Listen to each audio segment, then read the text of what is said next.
smart island? Is it saving money, helping us manage the cost of living?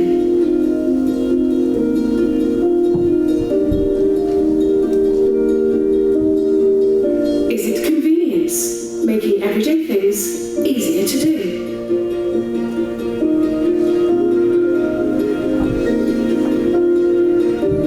The environment, protecting the air our children breathe.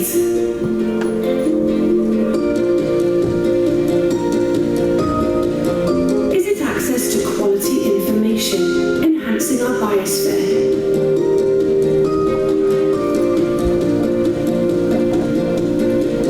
Is it efficiency, making better use of our time?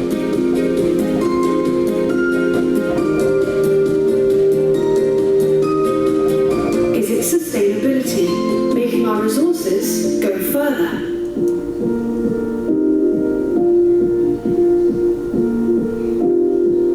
Is it innovation, building a better future for all of us?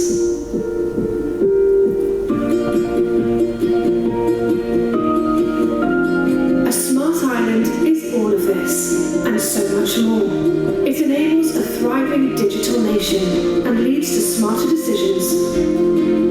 It is secure, vibrant, and sustainable. So we hope that this brings to life for more people why we care about having a smart island strategy. That's one of the questions I get asked a lot, why should I care about this? And when I was called Internet of Things Manager, when we were talking about the IoT initiative, I invariably ended up having a lot of technical conversations. What is it? What does it mean? And we want to flip that over. Obviously, with this digital and technical audience, everybody understands what that technology is and what it could possibly do for us. But when I'm speaking to the wider population, to our citizens, to our businesses who aren't as technical, they want to understand what value will it bring to me? And we want to flip that conversation, have outcome-focused conversations. So I'm hoping that you like the idea of rebranding. The smart islands, I think I hinted at it in our last year's conversation, that smart city plans are quite a commonly used terminology. And we have a city now, and we didn't have a city at that time when I first said that. But we're more than that. We need to understand the rural and the urban, how all that interplays. So if I just quickly set some context before I introduce our amazing speakers. Oh, wrong one. Apologies. So we're talking about 3 pillars of a smart nation plan: digital government, digital businesses, and digital society. And hopefully from this slide you can see some strategies there that you already recognise, are already approved. So for example, the GTS digital strategy, we work closely with them, and my colleague Carl will talk about that in more detail. This initiative links lots of strategies. Digital business, where we're talking about our newly released economic strategy and the department plan, and the digital wider plan as well. And of course, we're all citizens as well, as either working for or with government or with businesses. How is that going to help our society? And the Island Plan talks about vibrancy and the Isle of Man being an interesting place to live and work. And there are lots of Internet of Things applications that can support that aspiration. So we are realigning the projects that we want to deliver against the outcomes in the economic strategy. So when we look at, for example, growing population, if we're targeting more people to move here, they are smart citizens, they're used to apps and services, so we need to also be doing that and showing that we're on a journey to having those smart apps and services. Prosperity for business. If we demonstrate with some use cases from within government how it can save money, how it can make you more productive, how it can help with your ESG goals, again, we can showcase that and help people along on that journey so they don't have to discover how to do this for themselves. Obviously, looking at finances, government working together more efficiently is invariably going to save money. Making sure that we're not making 8 different decisions across the 8 different departments, working together collaboratively. Obviously, GTS are at the centre of that as well, and we work very closely together. And then sustainability, as I mentioned.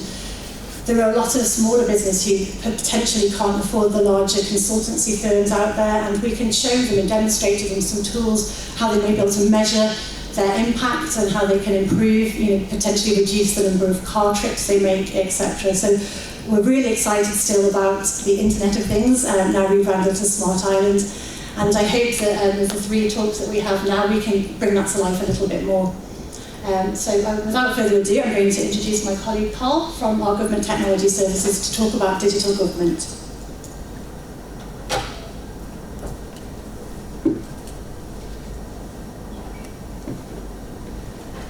Thank you very much.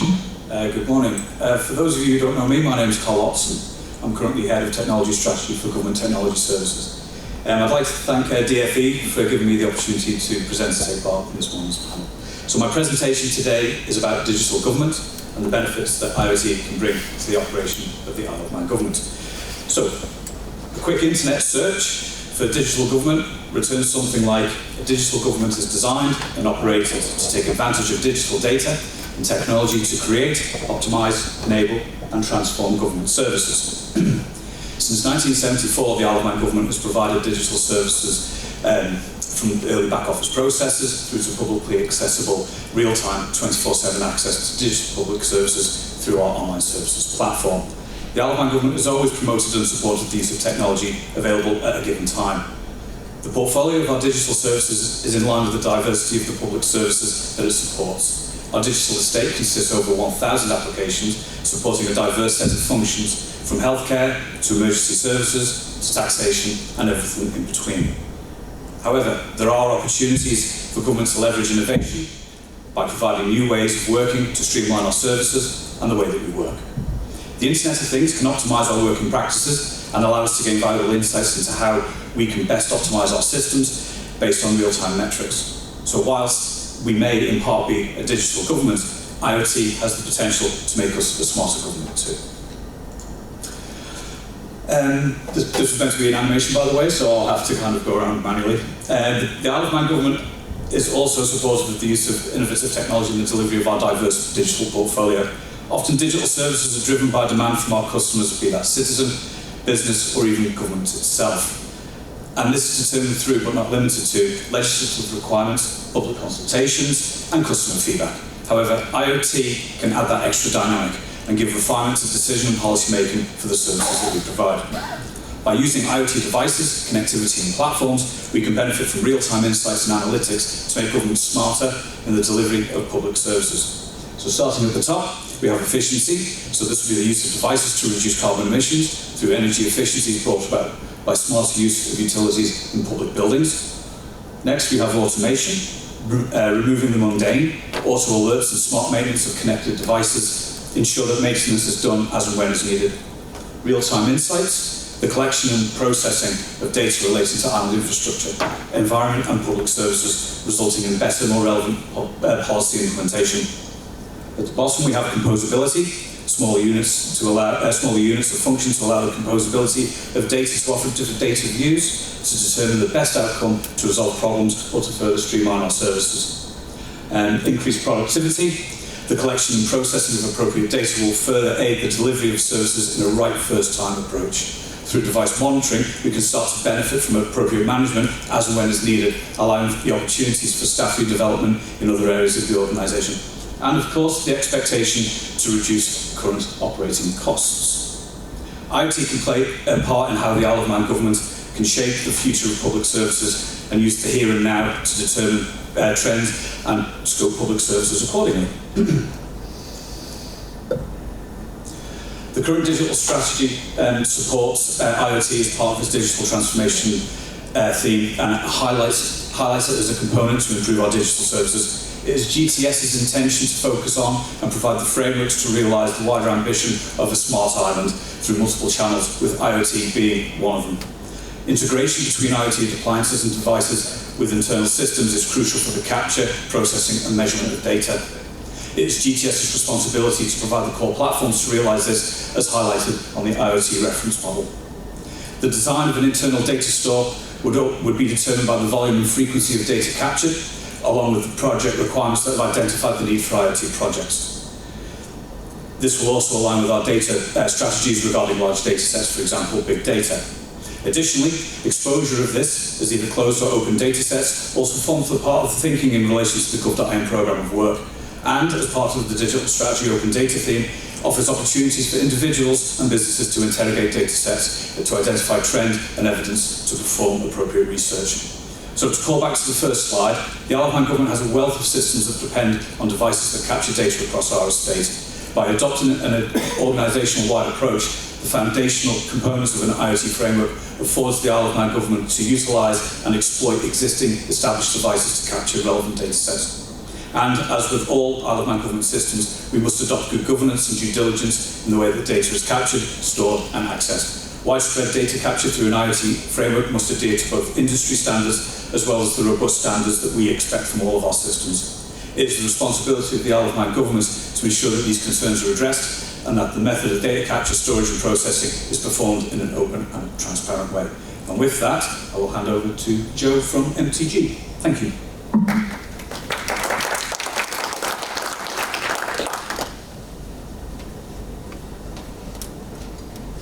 So, hello everyone, I'm Joe Hughes from Manx Technology Group, and we provide IoT solutions pretty much all over the world, and some in the Isle of Man, but mostly elsewhere. And so I'm just going to talk through some examples really today to bring to life some of the stuff Carl's talked about, and also explain how I think the opportunities exist in the island and the wider economy. So this slide really, in simple terms, highlights why we should look at IoT or smart cities, and I generally categorise it into these sections, and if you can't meet these criteria, it's almost pointless exploring it. So the first one is very much financial, and can you use the technology to increase profits or reduce costs? So really it's looking down the P&L and say, can we use this to benefit the business or government or the economy? And the answer is generally yes. So that's one of the first criteria. If you can't do that, there's no business case, simply put. The second one is less financial, it's around outcomes. Can you improve outcomes? That could be the growing elderly population living independently, it could be reducing waiting times at the hospital, or improving the quality of roads. So that's very much quite a woolly term, but improving outcomes is a key goal, and better insights. If you're not able to improve outcomes, can you see why you can't improve them? Can you quantify the problems or the challenges in the economy or across government? And then the final one is twofold, it's around compliance. Can you use technology to ensure compliance in terms of make sure your business is compliant? That could be noise monitoring, it could be pollution, it could be some other constraint that you have to stay compliant with. And then on the other side of that, it's reducing risk as well, the risk of non-compliance. So this can be used by regulators to ensure standards are met around air quality or noise, and if you're the party subject to that regulation, are you remaining compliant with that? The interesting thing about this is generally every business and every nation has challenges, and the one thing the Isle of Man has a lot of is lots of challenges, and with that there's a lot of opportunities. So whenever I read the news or social media, like recently the DOI Minister mentioned, is there a way of, he went to Treasury to get budget to introduce a 20-mile-an-hour limit. The problem is it's quite expensive to do that, so that in itself is a challenge. Can technology help introduce speed limits in an inexpensive way? And can we reduce waiting times at the hospital using technology? Can we improve air quality? Can we do these? All these things are challenges that we should look towards technology before we look to say, well, we need to increase the workforce or we need to increase budgets. There's different approaches that often we skip past. And down the bottom I just highlight it's across every sector. Every sector in the Isle of Man, traditional, the newer sectors, the innovative ones it applies to. So I'm just going to highlight a couple of projects we've done around the world to sort of bring to life the sort of ROI and the benefits. So this project was around noise monitoring, and it was for a company called Castains, which most of you will think are the scrap metal merchants, which I did, until they mentioned they had a turnover of over £1 billion and they had global operations. And I thought, well, that's quite a step up from Vauxhall Novas going to the scrapyard. So this started out, they operate construction sites all over the world, enormous sites. They could be whole transportation systems like tunnels or railway lines, or they could be office blocks. And when they start development, they have to remain compliant with noise standards and noise regulation, where they have to make sure the construction site remains below a certain level, not to disrupt residents or nearby businesses. Traditionally, they would have a team of consultants come in, walk around with noise monitors, they'd measure the noise and they'd make sure it's compliant. And they'd say things like, well, yesterday at 2 o'clock it was fine. And obviously someone complains about 7 o'clock and they don't have a measurement. And that's quite a big cost on their P&L when you have all these construction sites around the world. And for about €2,000, there's a sensor which will measure noise. It's class 1 and class 2 certified, so it's all calibrated, laboratory tested. It would stand up in a court or with health and safety. Solar powered, so any builder can put it on a scaffolding pole, and it monitors the noise constantly around all their building sites, which is a massive saving for them on the P&L. What's also interesting is if there is a noise event, they also have asset trackers on their cranes, their mechanical equipment, construction vehicles, so they can see, is it a vehicle nearby that triggered that noise event, or was it someone digging on the construction site?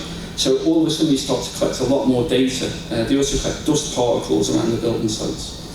And that was really driven by an innovation project with Cisco, but now actually it's going to be rolled out globally as part of their business. And that requirement came from a site manager, not someone who you'd argue is digital. Interestingly, Castains does have a Manx link. The guy who founded it built St Ninian's Church, and then in the 1800s moved to Liverpool, and then obviously formed a global construction company. So very similar, this is building sites next to waterways or rivers. They have to monitor turbidity, which is like the clarity of water. So if you poured a load of concrete in a river, the turbidity would drop because you obviously couldn't see through that water. Traditionally, they used to drop almost like a disc in the river and measure the depth at which you can't see the disc, and that's how you'd measure turbidity. And nowadays you put a sensor in and it has a small infrared light or a laser, and it measures the clarity of water every 5 minutes. The purpose of this was, as part of the planning condition, they needed to make sure that there was no pollution events from the construction site into a river. So they measure upstream next to the construction site and downstream. And if there is an event, it alerts them and they can go and investigate. So again, that was a big saving rather than sending someone out to stand in a river and do that. As ridiculous as that sounds, that's still common today. When you measure dissolved oxygen, and people will go and take a sample from the river. Probably a year or two ago, I think quite a lot of fish died in Kringle Reservoir, which they said, we believe it was related to the pH of the water, which if you actually step back, they're measuring water quality based on the number of dead fish rather than the cause. So often that's something I'll talk about. Another very basic one, this is flood detection, which obviously we've been impacted in Laxey. This is actually in the US for a client called Bridgestone who make tyres, where in certain times of year there's lots of rainfall, it floods most of their car park and they have various cars floating away. So we configured sensors in the Isle of Man, shipped them to the US, they install them on bridges and structures around there, and it alerts them via email and WhatsApp if the levels are increasing. We're also talking to Arup in Wales about a similar project. Strangely not on the Isle of Man, so hopefully that may change. So this is very much a more local event. This was the Royal Show. We also did the Southern Show and other festivals where we count the number of people. What I find, because I run a business, is if I had an event such as this today, I'd want to know how many people attended, what time of day, what events they went to. Obviously before the event, you would say, we estimate there's going to be 1,200 people or 1,500 people, which is fine. Where I often get quite frustrated reading news is when something after the event, we say we estimate there was 2,000 people. And to me, estimate is fine on the run-up. Estimate afterwards is kind of a bit of a cop-out, which is very common, don't get me wrong. It's almost like if you had your dinner, you said, well, I estimate I'm going to eat 4 roast potatoes, and afterwards you said, well, I estimate I did eat 4 potatoes. Well, you would know, hopefully. So with this, we installed sensors at the Royal Show at every entrance, and we knew exactly, to about 99% accuracy, how many people were in there at any one time. So if you think about that, that's useful for fire regulations, because you know you're compliant. It's useful from a marketing perspective, because you know the footfall throughout the day, you can plan staff, resources, and you know movement around that show. So if you take the wheelchair and you apply it to a hospital, that's very useful in the hospital, it's very useful in car parks, it's useful in an event like this today. And that technology is about £300, so it's not expensive, and you will know very accurately where people are. So in Ireland, all plantations and leisure facilities, there's a big project. They count the number of people, bicycles, and walkers, and that's also it's a big thing in retail as well. So they're just examples, really bringing to life some of the projects we've done. What Carl mentioned about open data, I think that's a key part, particularly in the public sector. I think the Isle of Man's made some inroads with that. An analogy would be if you had a load of toys and threw them in a toy box, that's where the data is, where to be truly open there needs to be some kind of structure around that, and it needs to be consistent and accessible, and that's when I think we'll sort of unlock some of the benefits from it. So that's me.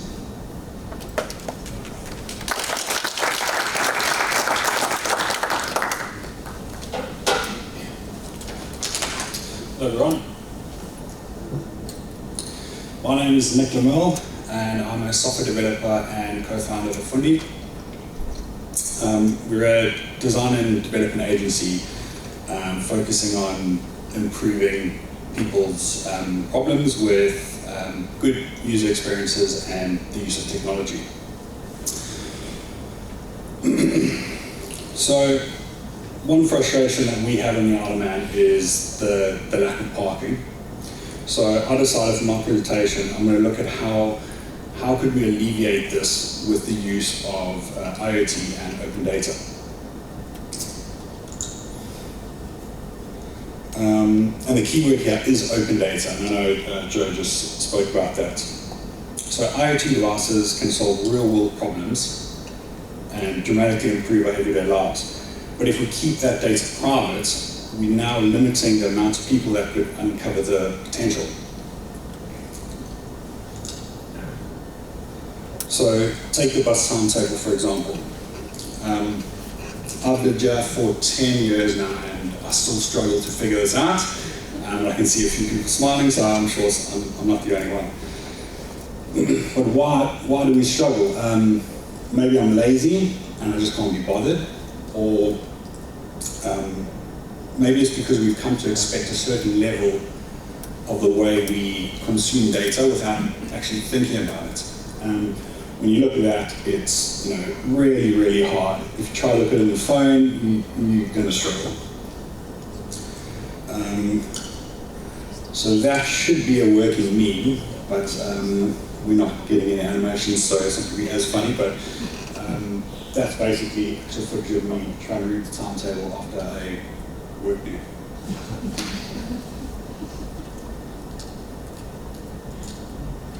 So what if this data was open source? In 2017, after only living here for a few years, I built a proof of concept app in my free time.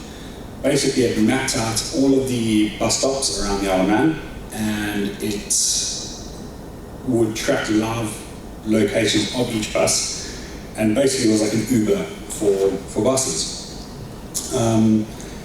I approached the Department for Transport to try and gain access to that data with my proof of concept to show if we could get that data, you've got an app right here, somebody built it in their free time, and this at least will help me, to figure out how to catch a bus. Unfortunately, I wasn't able to get that data, so nothing really transpired from there. So fast forward a few years, another local developer took it upon himself to build an app in his free time. He too requested access for different data. He wanted the bus timetable data from those PDFs in a machine-readable format so that he can then process it with his app. Unfortunately, he was also not able to get access. Nevertheless, developers love a good challenge, so he took it upon himself to build some algorithm that would go, find the PDF, scrape the data off the PDF, convert it into a machine-readable format, feed it into his app, or to get a free app out there that people can find. So it's pretty impressive that he went as far as he did to build this thing, to go read a PDF, get the data, and go through this long process. But it's not a scalable and feasible solution, because he's going to have to redo that algorithm every time the government decides to change the format of the PDF, upload it to a different page on the website. It's just not a scalable solution. So in the end, it didn't really transpire too much, because I think he too got over, constantly trying to update that data on his own. So if this data was made as, if this data was available as open data, the citizens would benefit, because you're going to have developers in the community take it upon themselves to build, the next best app, because they're just passionate about it and they see a problem that they can solve. And there's no cost to anyone. So I took a look at what kind of data is being made available in similar jurisdictions to ours, and I found that Jersey's made pretty good progress on their end. They're providing an intuitive web portal for people to go to, and you can access that data via CSV or an API. An API is really key for developers to get that data. So the data I'm really keen on is car park data, and they've got car park data available here. However, it doesn't have live data. It's only got historic locations of car parks, which I'll get into. So this is the UK's open data portal, which is exceptional. It's really, really good. They've got code examples. For a developer, you go there, you see the documentation. It's brilliant, and somebody can take that and and get some good use out of it.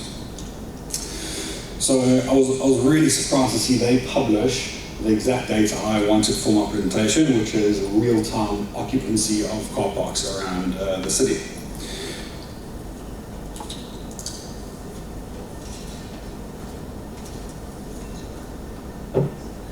So what you see here is basically the raw data that an IoT device may produce. To the average citizen, it looks like gibberish. You can't make heads or tails of that. But give that data to a developer, and then something special happens. We make it look pretty, which that's again still not useful. But we start to analyze it and come up with a whole bunch of cool ideas. What can we do with this data? So the data you're looking at here is from Jersey's open data portal, and it's listing all their car parks, including the coordinates. They've used this data themselves to map out parking around the islands in the top right-hand side. But as you can see, Google has the same data, so it's nice to have. It's not very smart, is it? So what would a smart solution look like? I'm sure many of us in the room have experienced that frustration. You've got a meeting in town, it's pouring with rain, you're desperately trying to find parking, you drive around Shawsborough twice, you can't find any parking, you leave, you go down After Street, you see a parking, you quickly try to race around, it's gone, and then you kind of repeat that step 2 or 3 times. You get to your meeting 10 minutes late, and then you laugh about how there's no parking in the Isle of Man. So what we really want is real-time occupancy data. Now imagine being able to pull out your smartphone, be presented with a list of available parking spaces in Douglas, which, it seems like it is a simple solution, and it really is. So we did a thing, and we took the data from the UK Open Data Portal, and I built a proof of concept app, which allows you to view real-time parking that's available. So if you want to scan that from your smartphone, you should be able to access the app. Unfortunately, the UK's data was down this week, so I've had to change it to Luxembourg. But you'll get the idea. You can pick up your phone. Basically, it will tell you all the available parking. You click on it. It shows you how many disabled parking is available, how many normal parking is available. Some of them say how many electric parking is available. It'll tell you how to get there and how long it's going to take you to get there. that's a real easy, that was a simple proof of concept that I've put together, and hopefully that we can now bring something like this to the Isle of Man. So we have a working app now. All we need is the data. So I'm going to leave it to the government to figure out how they can provide us with that data, and I'm confident the development community will then do the rest. And that's me done. I'm going to invite Joanna. Thank you.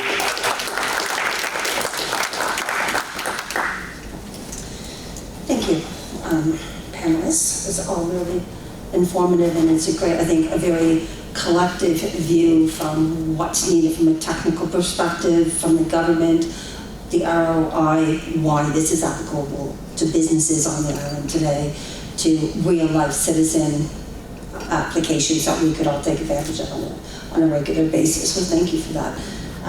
So we have a few questions, and then there might be some Slido questions that come in. So first question to the panelists. You guys can decide who wants to take this, but maybe Sarah, this one may be more towards your direction. In your opinion, how easy is it for the Isle of Man to compete with larger smart nations? Yes, it's an interesting one. I've made connections with quite a few people, Smart Dublin, looking at the great example of Smart Singapore, and looking at what the European community are doing. And they have some advantages, particularly in the EU. There are lots of innovation funds available to people to sort of seed fund and kickstart some of these activities.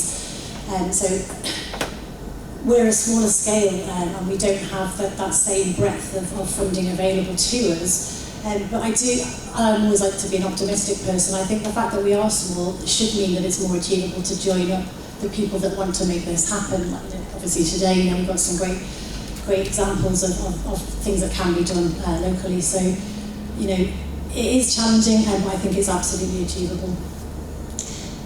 Anybody else like to add to that?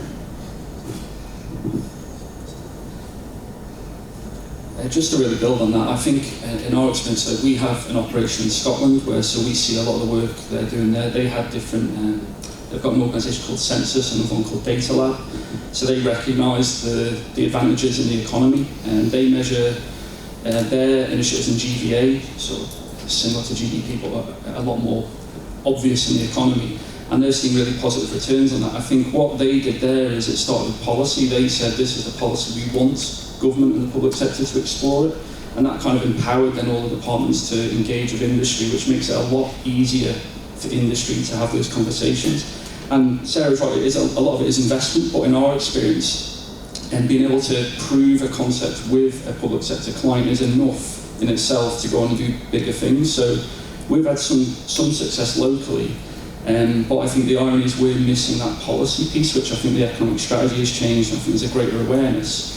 And in theory, we should be able to move quicker and faster than the larger economies in the world. And it should make a bigger impact here as well, because we're a smaller economy with big challenges.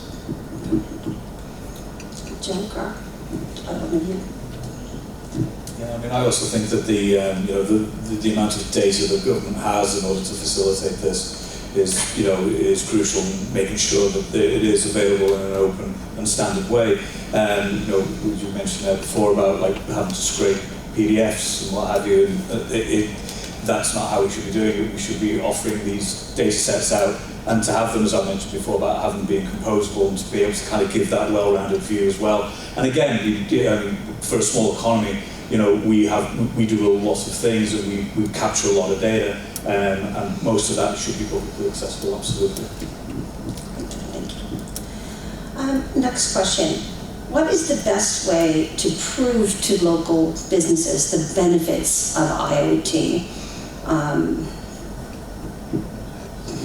So I think I just showed a proof of concept, and that's how we can prove that this stuff does work. And I guess it's not, I don't think it's a costly exercise to make the data public. We've got the data. It'll take a little bit of work just to publish it, and then I think the community will take that data and they will start to do things with it, whether it's for themselves, for a commercial reason, but that's when you'll really see the benefit, and that's when government can have a proof of concept and say, okay, well, we really want to push forward with this. Yeah, so to really build on that, you know, we're a technology company, and the problem is, you know, with those examples, if I went around and asked people, do you want noise monitoring? Do you want noise monitoring? Do you want turbidity monitoring? You'd hit a lot of you get a lot of blank looks. So I think you've got to turn that around, and I think that's the role of the government, and particularly the digital agency, is every business has problems and challenges. Now that could be looking down at P&L and going, well, that's a large cost of sale, those expenses are significant, or it could be a KPI in the business, waiting lists, or it could be queues, or it could be whatever it may be. So I think the best approach is you engage, you know, whether it's by industry or vertical, construction, hospitality, retail, and just say, what are your challenges? You know, can you recruit staff?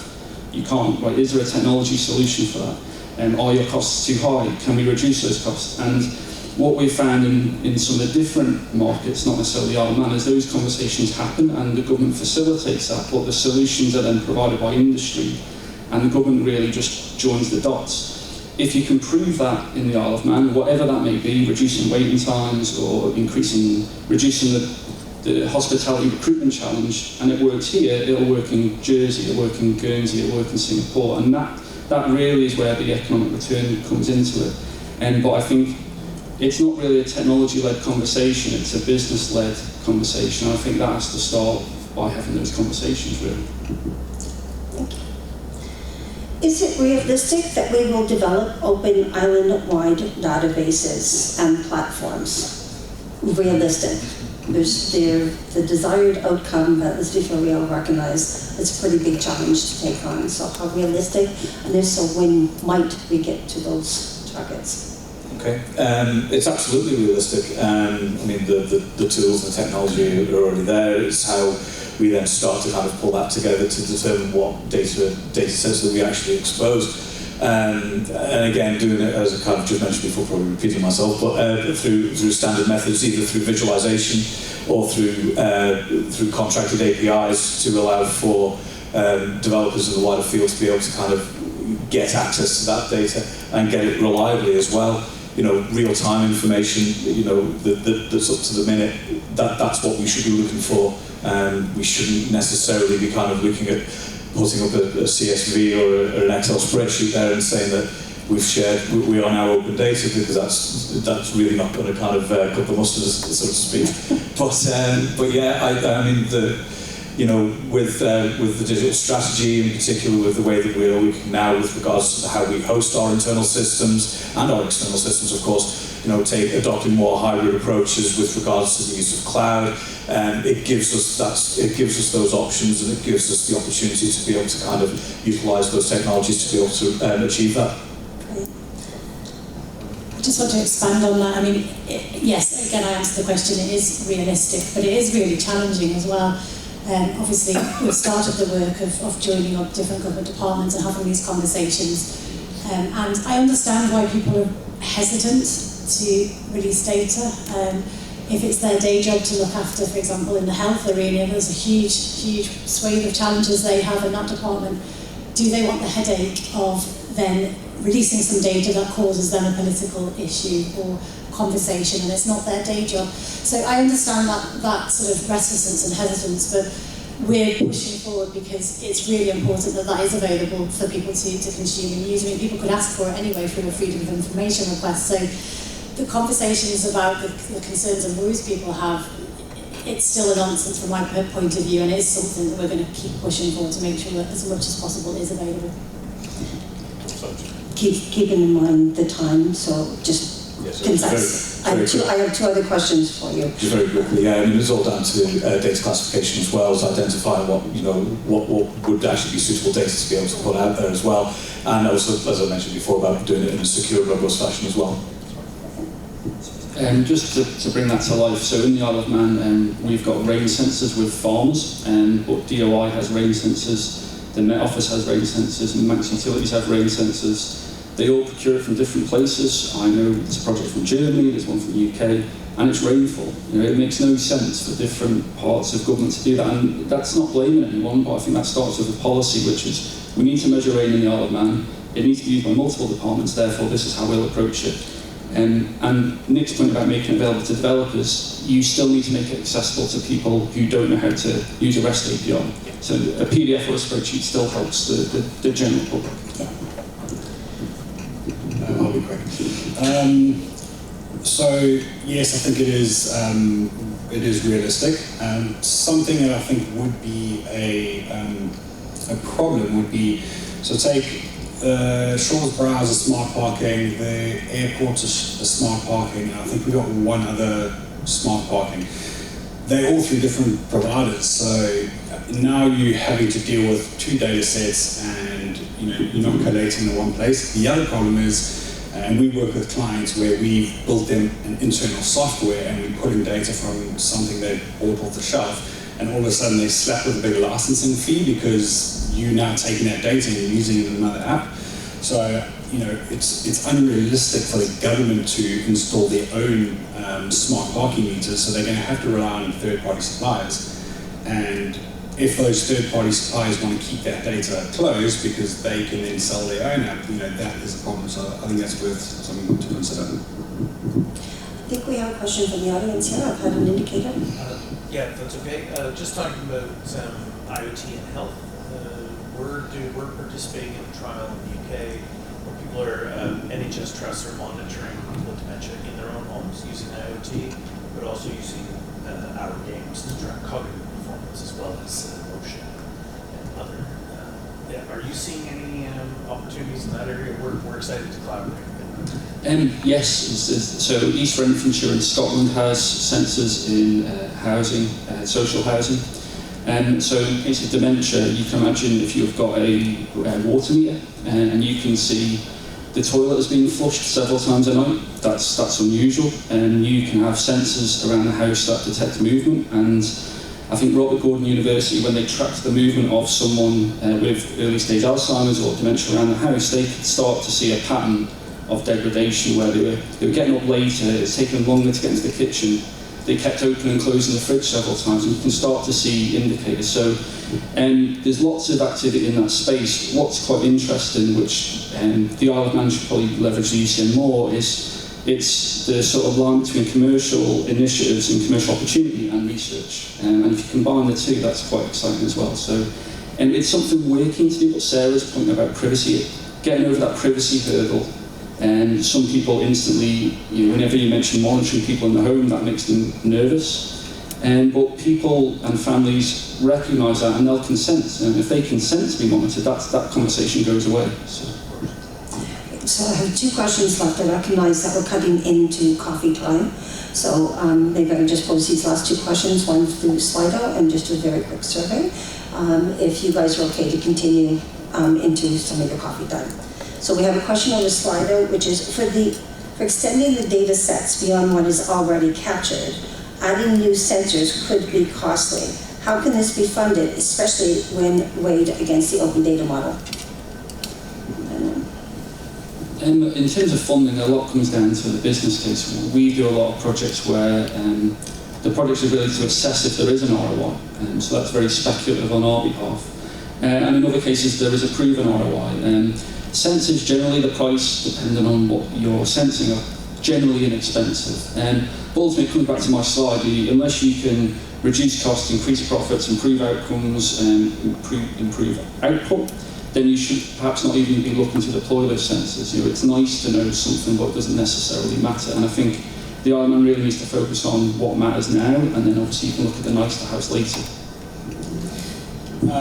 So I think something like, if we had an app for parking or an app for the buses, it's really hard to look at that directly and be like, okay, I can see a return on investment there, because you can't really.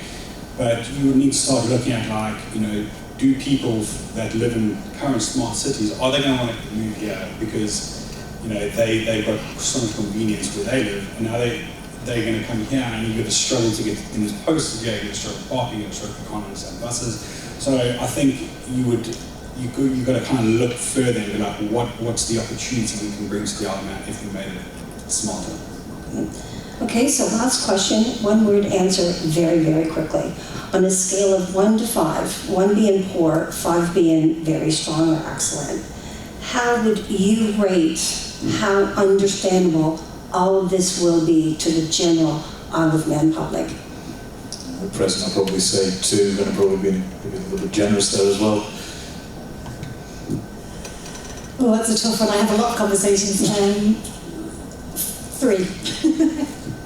I'd say a 1, a solid 1. Yeah, I'd say 1 or 2 as well, but you know, it's confusing, but I guess it depends how you present it. And I think that's where we're headed with the Smart Island and the rebranding of everything, is to take on board the complexity around these topics and to really bring all of this so that people can relate to it on a more personal basis. What will this mean for you personally, and how do we get there, rather than all the technology that might be involved in behind it. And with that, I'd like to close and thank all of the panelists and thank all of you for joining us on the Smart Island.